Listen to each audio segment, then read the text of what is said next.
Praise the Lord. Today's Bible reading portion is taken from the next book, that is 1 Kings chapter 1 to 3.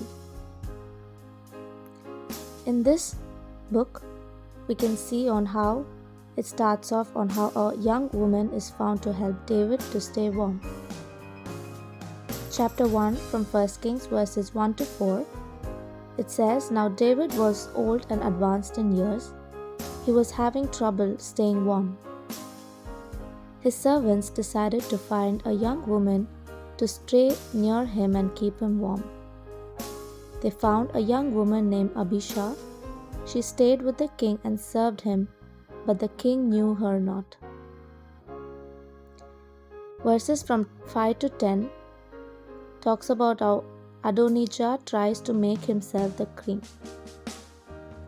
Adonijah, that's David's son with Haggith, decided to declare himself king in his father's old age. He managed to get Joab, the commander of David's army, and the priest to help him. However, he didn't consult with some of David's closest allies, which includes David's mighty men. David's other son and all the officials of Judah went to El Rogel to offer sacrifices and honored Adonijah as the next king. Verses 11 to 27 talks about how Nathan sends Bathsheba to David to protect Solomon's throne. When Nathan the prophet learned about the intentions of Adonijah, he went to Bathsheba to inform her. He knew David was planning to make Solomon the king, and they needed to act quickly to encounter him. Nathan and Bathsheba went to David to inform Adonijah's action and encouraged him to make it clear to the people of Israel who had chosen as his heir. Verses 28 to 40 says on how Solomon is being anointed as the king. David commanded Nathan, Zadok, and Benaiah to take Solomon, to set him on the king's mule and take him to Gihon. They took him there and anointed him as the king in the presence of all the people. They then brought him back to Jerusalem and had him sit on David's throne. The people celebrated so that the earth was split by their noise. Verses 41 to 53 talks about how Adonijah asked Solomon for mercy. When he heard the news and learned Solomon had been anointed, they were terrified and disbanded. Adonijah was so afraid of Solomon that he went and took hold of the horns of the altar. This was probably the altar in the tabernacle, the altar of burnt offerings. He would not leave the altar until Solomon swore not to kill him. Solomon promised not to hurt him if he would promise himself a worthy man. After being reassured, he left the altar and paid homage to King Solomon. From there, chapter 2 verses 1 to 9 talks on how David gives Solomon instructions before his death. When David was about to die, he called Solomon to give him some instructions and to follow the commands of the Lord so that his kingdom would prosper. David brought up few grievances he had with two men in his kingdom. He wanted Joab to be killed because he had previously killed two of David's allies, and David also wanted Shimei to be punished. Now he is the man who was cursed by David and threw rocks at him when he fell Jerusalem during the rebellion. In chapter 2 verses 10 and 11, David dies and was buried in Jerusalem. Now he reigned for 40 years, that is 7.5 years over Judah and 33 years over Judah and Israel. Moving from there, verses 12 to 25, one day Adonijah went to Bathsheba and asked her to convince Solomon to let him marry Abishai, the young woman who had served David and kept him warm.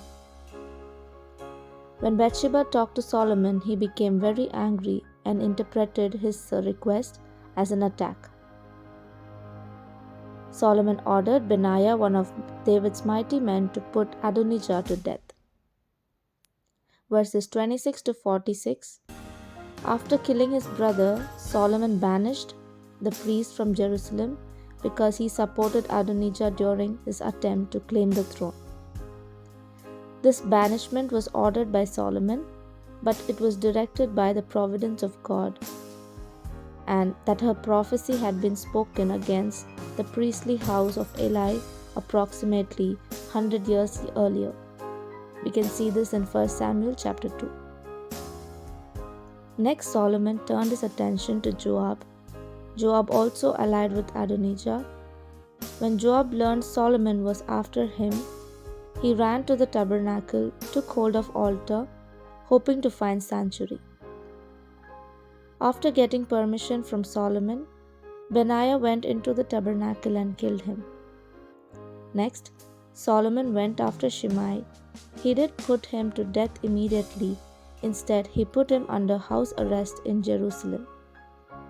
But after 3 years, Shimei broke the conditions of his house arrest, and Solomon had killed him. Moving from there, chapter 3 outlines on how God gives Solomon with wisdom. Solomon made an alliance with the Cry and the king of Egypt and married his daughter. This was one of many foreign women Solomon would marry. During that time, since the temple hadn't been built, the people offered sacrifices to God at high places according to God's law. This was not ideal, which means that sacrifices should have been offered at the tabernacle. Solomon loved the Lord, but he also sacrificed at the high places. Solomon asked the Lord for wisdom to lead the nation. His request pleased God, and God granted him a wise and discerning mind and told him no man on earth would be as wise as him. Since Solomon didn't ask for money or honor, God granted him those things as well. God promised to give him a long life if he kept his commands, and when Solomon woke up, he returned to Jerusalem, offered sacrifices at the Ark of the Covenant, and made a feast for his servants. Verses 16 to 28 talks about how one day 2 prostitutes came to Solomon with a dispute. This dispute had that each had given birth to children a few days apart, but one of the babies died. The first woman accused the second woman of stealing her child during the night. The first woman said that the other woman accidentally rolled over her child and killed him. When the second woman realized the son was dead and noticed the first woman was asleep, she swapped the children, gave her dead child to the first woman, and taking the living child for herself. When the second woman denied the accusation, she stated that the dead child was the child of first woman, and now the first woman was trying to take her child from her out of jealousy. Solomon's proposed solution: he would cut the child in half with a sword and give half to each woman. Solomon wasn't actually planning to do this, but he wisely proposed it to see how the woman would respond. The first woman was all for it. She thought it was a great plan, but the second woman declared she wanted the child to give to the first woman so it wouldn't be killed. This gave Solomon his answer that the second woman was the true mother. He commanded his servants to give her the baby. So in this chapter we can see how Solomon discovered they identify the love of a mother, and it is a test of love between the two mothers. And this sums up the first 3 chapters of 1 Kings.